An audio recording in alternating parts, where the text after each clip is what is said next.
के लिए आपको रोकना चाहूंगा। लोकसभा में अखिलेश यादव क्या कुछ कह रहे हैं, पहले आपको ये सुनाते हैं।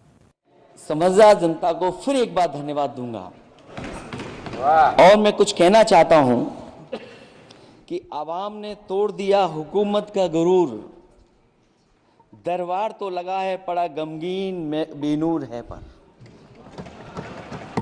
अध्यक्ष महोदय, दरबार तो लगा है पर बड़ा गमगीन बेनूर है। और पहली बार ऐसा लग रहा है हारी हुई सरकार विराजमान है।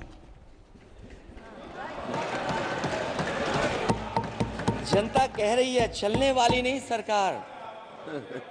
अध्यक्ष महोदय, जनता कह रही है चलने वाली नहीं, ये गिरने वाली सरकार है। और क्योंकि ऊपर से जुड़ा कोई तार नहीं, नीचे कोई आधार नहीं, अधर में जो है अटकी हुई वो तो कोई सरकार नहीं।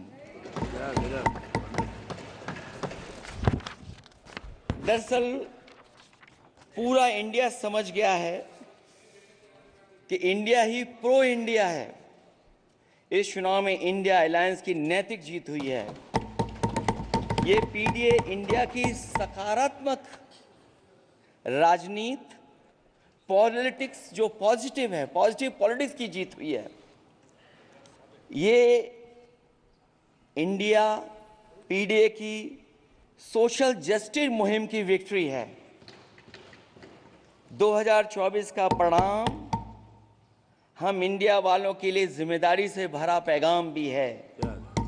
और अगर हम यूं कहें अध्यक्ष महोदय कि 15 अगस्त 1947 अगर उपनिवेशिक राजनीति से आज़ादी का दिन था तो 4 जून 2024 देश के लिए सांप्रदायिक राजनीति से आज़ादी का दिन रहा।